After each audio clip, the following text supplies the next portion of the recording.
One day, after class, my teacher walked up to me with a smile and mentioned that I'd be doing an Ignite talk. I nodded and said, sure. But inside, my mind had already started racing. And then the real question appeared. What exactly should I talk about? So the instructions were simple. Find something unique. Sounds easy, right? But the more I thought about it, the harder it became. It's funny how having total freedom feels like being totally lost. I wanted to be profound.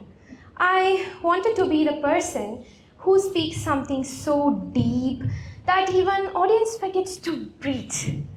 I didn't want the topic. I wanted a standing ovation, praise without the patience. I was already hearing the applause in my head.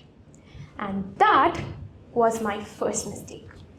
My first genius idea was why my life makes sense only in Instagram Reels.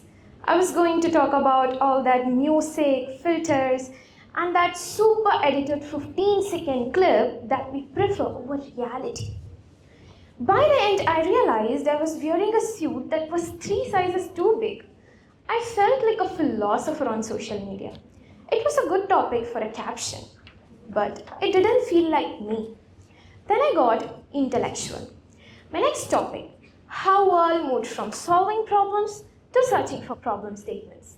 Sounded something like a CEO would say. It was smart and incredibly boring. Then the idea crisis began. I was jumping from idea to idea like cat chasing a laser. Every topic looked good on paper, but the moment I tried to speak it, I felt like a liar. I asked my friends, family, and even random strangers. Searched through books and ironically, more reels. I was looking for a spark in everyone else's fire, hoping it would ignite mine. I asked my Mom, what am I supposed to speak about? She said, I think you should speak about cleaning up your room. Then I asked my friends and they were like, it's better if you speak about nothing. I was really running out of ideas. Then I literally Googled how to find a great topic. I wanted an outside source to tell me what was happening inside my own head. Spoiler alert. Google knows everything except how you feel. My brain became a factory full of what ifs. What if this is too simple? What if they laugh at me? What if I'm the only one here with nothing important to say? I looked at other speakers and thought that their lives are so interesting, their topics are so clear. I was literally comparing my behind the scene footage with everyone else's highlight reels. No wonder I felt so small. 2 days left, 0 topics. I sat in complete silence. And in that silence, a very simple and annoying thought came to my mind. Why is finding a topic so hard? Then it hit me. The struggle was the story. The panic, the confusion, the rejection of my own ideas was the most real thing happening in my life. I realized all those days I was looking out there for something brilliant.